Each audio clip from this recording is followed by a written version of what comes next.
see all the things at the same time somewhere. All right. All right, I think I can see 3 of the things at the same time, so that's not too bad. So I'll call the meeting to order and wish you all good morning. Morning.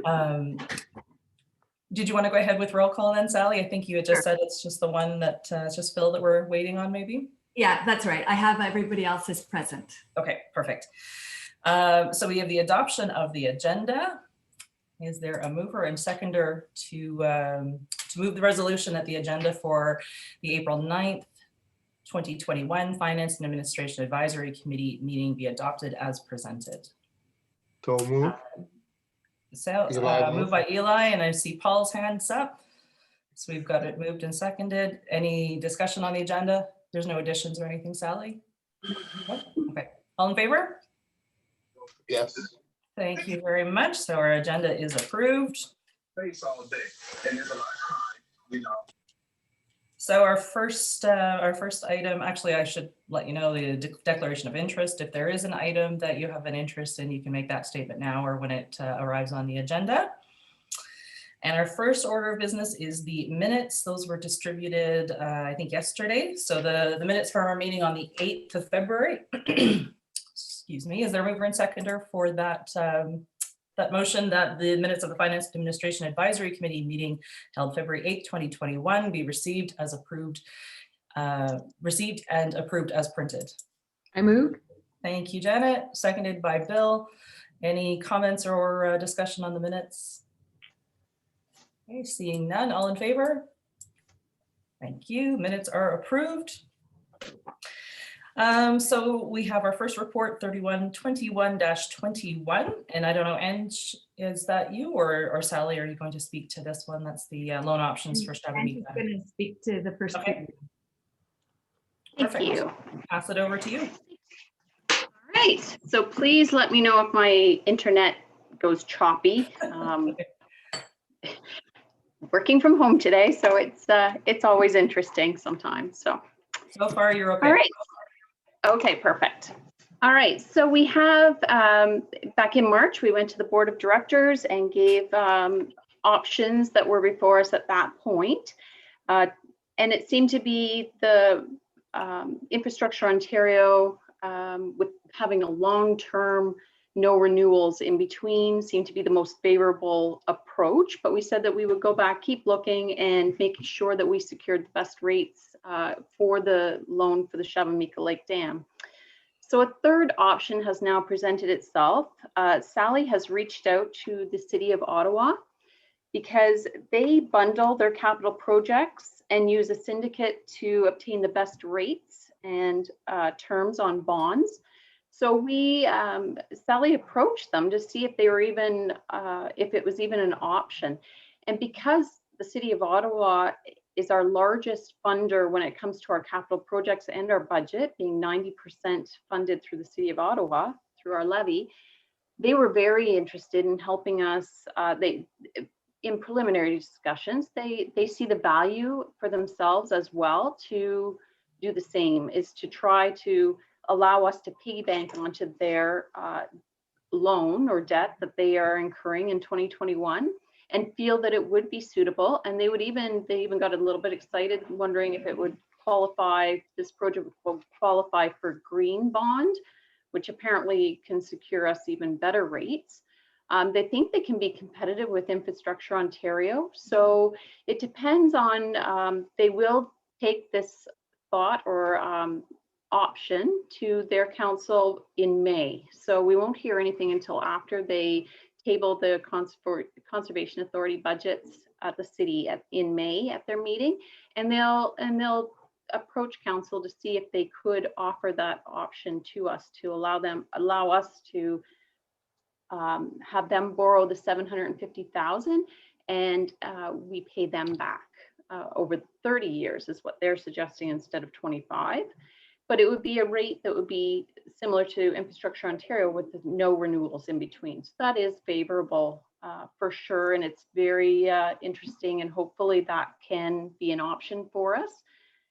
So we would bring that back to the the finance committee once we know the details of that, if that is going to be an option for us. So any questions on that? I've checked with Infrastructure Ontario again today, and their rates as of today are 2.87%. So at our March meeting, they were 2.8. In November, they were 2.05. So the rates we see are climbing. So unfortunately, with Infrastructure Ontario, we can't secure the actual rate of borrowing until the project is complete. We would fill out an application form up front. We could borrow for construction costs as we go through if we needed to, but the actual long-term debt is not secured until the end of our construction is complete. And then they do the long-term debt. We would do a borrowing bylaw, debenture bylaw, to actually lock in the terms of that borrowing. So the rates, until we're done the project with Infrastructure Ontario, we wouldn't necessarily know the exact rate until then, but it's under 3% so far. So we did reach out to other conservation authorities to see if they've borrowed in the same capacity as this idea of going through the city for borrowing, and other CAs have done this with their larger municipalities that are within their watershed. They have done this type of thing, but they just recommended that we negotiate our and put it in our loan agreement, structure it so that we can include terms for rate relief, early payout, additional payments on the principal, and not be bound by the full term of the municipal bond. They had a situation where they took out a 30-year debt, secured it at 6%, thinking that was a great rate. They are only at year 8 of the 30-year debt. So and they have no option to pay out early or to get out of that term. So, and here the interest rates, they never fathomed that they would go this low. So that was their word of caution, and that's something that we can negotiate with a legal counsel to get that those type of terms hopefully put into a loan agreement if we get there. Okay, thanks. Thanks, Ange. Are there any questions, or is there anything actually you wanted to add, Sally, or but you're muted, Sally. Thank you. No, I mean, the discussion right from the get-go with city staff was very positive. I knew that the city did this because I used to work there, but I didn't know that they would entertain this. So it was sort of like well, I'll give them a call and see what they say. And they were very responsive. I was very pleased. Okay. Eli, I see your hands up. Thank you, Madam Chair. I'm just going to actually ask what you asked, Sally. If so, I know this in May, the report will come to FETCO, which is, I believe, two of us, Glenn and I, we sit on FETCO. Is there anything would you like from us to help you with, or you're comfortable with the direction you're going at this point? If you're comfortable, you don't need anything, it's fine. But if you find at some point you need some, please, by all means, let us know. Thank you very much, Eli. I'm supposed to hear back from staff next week. They're gonna, they were gonna go away and work up some numbers that they could be certain themselves that this was all gonna work and put it into the staff report. So if I hear anything at that meeting where, they're suggesting, yeah, it'd be lovely if Eli or Glenn said something to this effect, I'll definitely touch base. Either way, I'll let you know, how things concluded so that you're prepared for that meeting. Thank you, Madam Chair. Thank you. Are there any other questions or comments for either Ange or Sally?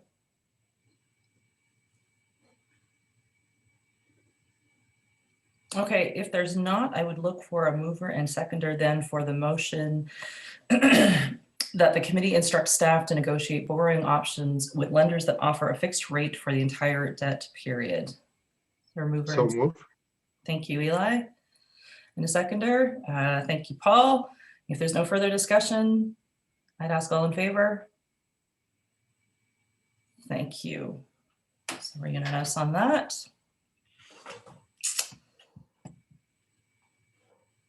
I need like 4 screens with the way I have the agenda on this one. should have just printed it. So our next one is an amendment to the 2021 fee schedule. This is report 3122-21. And we'll go back to you, Ange. All right. Thank you, Madam Chair. So if anybody notices this fat feline behind me, she is wanting to be part of the Zoom meeting, apparently. It reminds me of that, the Lawyer thing that was a cat. Yeah, the Zoom that changed to a cat, only I've got a grumpy cat behind me. I don't know. Anyway, it's kind of making me nervous. So our fee schedule, we just passed the fee schedule back in October for 2021. Since then, the Water Resources Department has been receiving requests for delivering digital models of our data. And so they've reached out, RBCA and South Nation both have a fee in their schedules. South Nation charges $2,040 plus staff time. RBCA charges $2,080 plus staff time for the same work. So it would be good to add something like that into our fee schedule. So staff are proposing to add a fee of $2,060 plus staff time for delivering those type of models when they're requested. Any questions? Oh, Who are generally getting the models and stuff? Like who is actually the client here that's asking for this stuff? It tends to be consultants. Okay, then yes. any other comments or questions? How would you include that in a minute, what Paul said in the end? Oh, that's, I should say it's not exclusively consultants. We do get requests from typically higher levels of government, upper tier. So if we're all comfortable with this, there's no other questions, I'd ask for a mover and seconder for the motion that the committee recommend that the board approve amendment of Schedule D of the 2021 fee schedule as presented. Jeff, you're moving that? Thank you. Is there a seconder? Andrew, thank you. If there's no further comments, I'd ask all in favor. Thank you, that carries as well. Insurance renewal, back to you, Ange. Thank you. So our insurance is negotiated through a collaborative comprised of representatives from Conservation Ontario and some selection of conservation authorities, and they act on all of our behalves. So our renewals, our broker is Marsh Canada Limited, and our representative is Glenn Shepard, and he's very helpful, great to ask questions from at any point when we need them. So he's provided us a breakdown of our insurance renewal. There are increases and the market is changing, unfortunately. We knew that with the increase in cyber, our general liability that normally conservation authorities or municipalities were not hit as hard on those type of claims.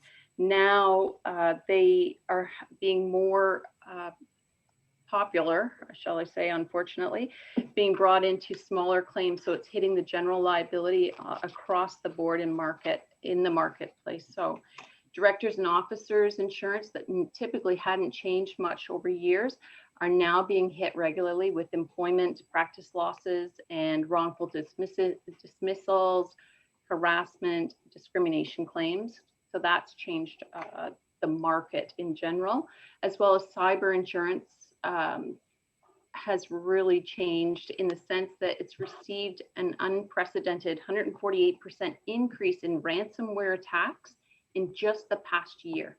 This is all affecting everyone's rates, whether it be municipal, conservation authorities, and it's global. So it's not just Canada or just in our neck of the woods, it's globally. So overall, our premium, we suspected, they warned us that it was going to go up. In our budget, we included $89,700.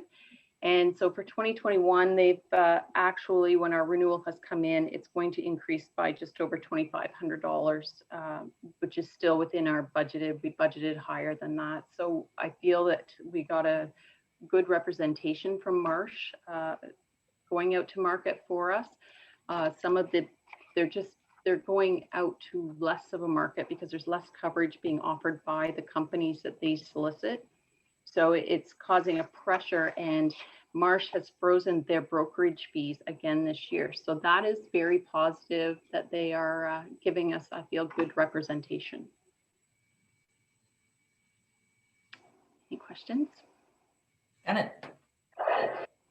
Yes, I read the report and it said that there was less coverage.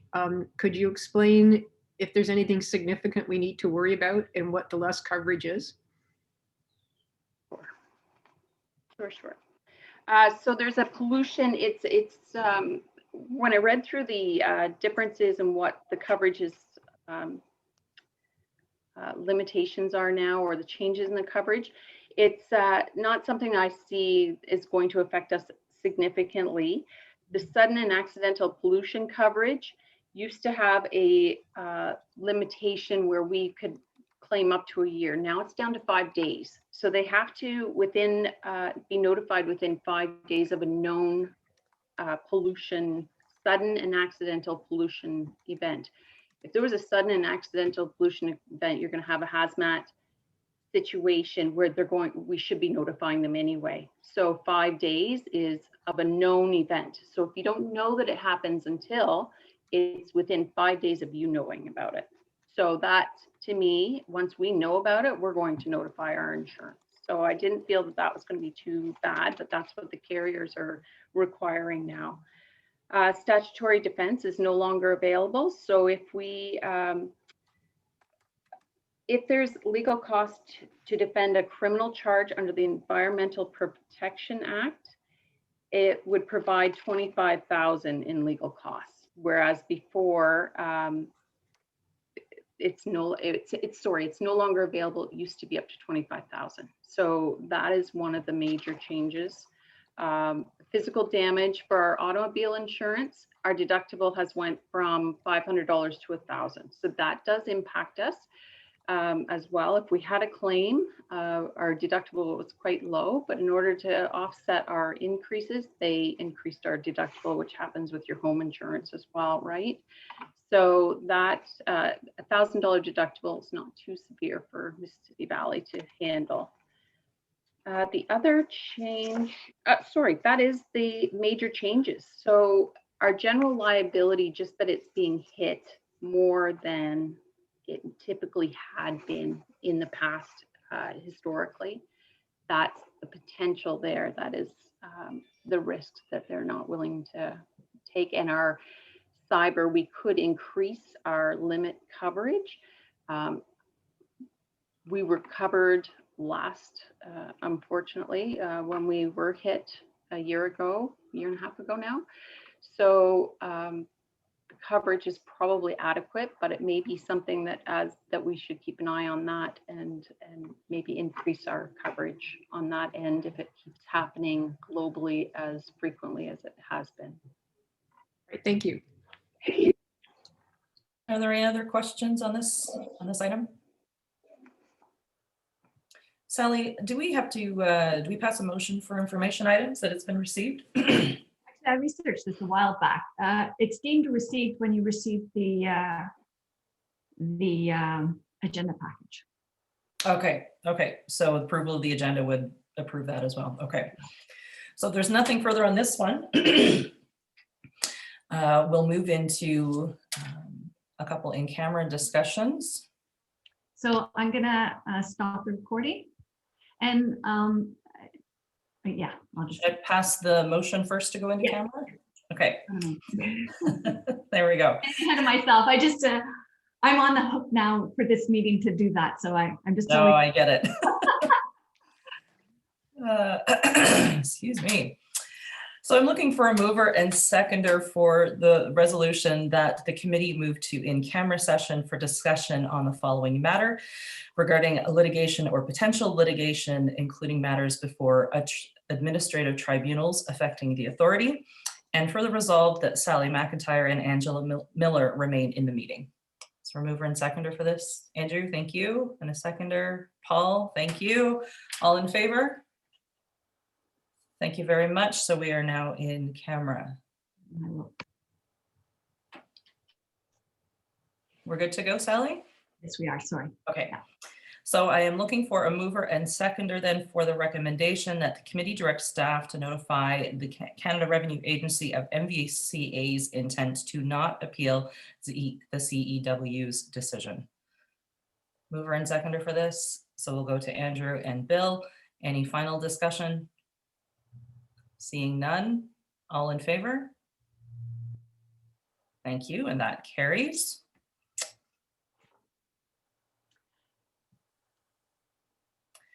So I'm looking for a mover and seconder for the motion that the committee move to in-camera session for discussion of the following matter regarding labor relations or employee negotiations, and further resolve that Sally McIntyre and Angela Miller remain in the meeting.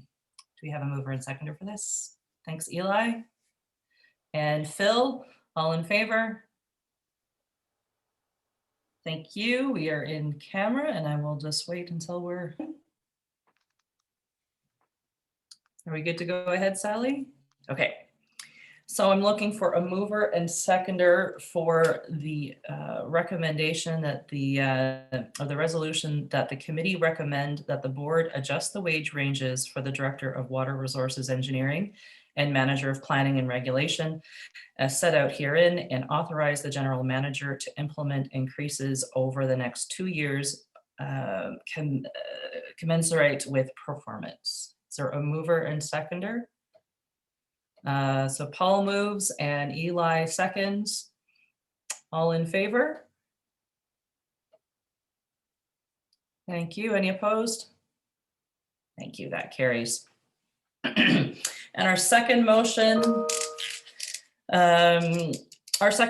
is to direct the general manager to bring back options to address the pressures in these two departments. On the short term, a work plan, and on the long term, a succession plan. Is there a mover and seconder for that motion? I'll move. Bill? And Bill moves, Eli seconds. Is there any further discussion on this particular motion? Okay, seeing none, all in favor? Thank you. And there's none opposed, I don't believe. I think I saw everyone's hand go up. So that carries, and that would be the tail end of our meeting today. Actually, Sally, it's not listed in the agenda under other business, but we were going to speak just very briefly about interest in pursuing parking and whatnot in the conservation areas, just to have a litmus test of interest, or do we want to do that at another meeting with some information? When you and I had spoken, it was just sort of see if there was interest before taking any steps, really? I think it would be worth taking a litmus test today, certainly. So if I can just pick up where you've left off there, Krista, and the question had been discussed at a previous board meeting, whether or not it was worth us investing in expanding the parking lot at the Milliken Tail in particular, because of the increased use we've seen. The question being, is this demand going to evaporate post-COVID, or is this a investment that we should continue going forward? As well, there was the question about, Chris, I'm trying to remember whether we talked about this specifically, but whether or not we should be putting in a gate and such that people have to pay to get in. So a mechanized gate that would control access, because that, coupled with parking restrictions that the Mississippi Mills municipality is looking to put in potentially on concession 8, would really ensure that we get the revenues that we need to operate that facility. Andrew? A fake camera with a red light aiming at the entrance with a sign saying please pay will take you a long way without having to invest a whole lot of money. If people think they're being filmed, I bet you'd see a huge increase. It'll cost $45. So really, we're just looking to see if this should be something that the committee discusses at a next agenda. So as we say, just to really test to see if there's interest or if this is not the time to be looking at this. And Andrew, we've done similar things over here and it can be remarkably effective. So absolutely. Eli, I think I saw your hand. Yes, I was just going to say, maybe sometimes we should wait a little bit. I keep saying some things are going to evaporate because I talked to Janet earlier today. We have so many activities on trails and area we never thought people would ever walk in them or even discover them. And now we see a heavy traffic on them. So I'm not sure if this is just temporarily because people have no place to go right now, or really this is going to stick around. If it's going to stick around, obviously we need to look for a long-term solution. If it's going to evaporate, well, perhaps maybe that will be the answer. But I, honestly, to go and make big investment right now, whether in a parking or in a gate, or I think it's premature. But that's my personal. Okay. Any other thoughts about the timing of having this discussion sooner rather than later? Bill? Sorry. I agree with Eli. Okay. And Janet? I agree with Eli too. I think we can wait. Okay. All right. Well, let's put this one to bed then for a little while at least, maybe until the world returns a little bit more to normal, whatever that's going to look like at the time.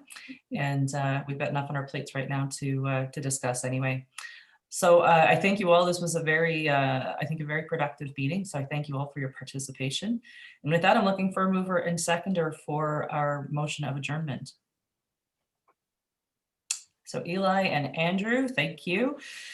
And then our resolution is that the Finance and Administration Advisory Committee meeting be adjourned at 11:36. All in favor of that motion?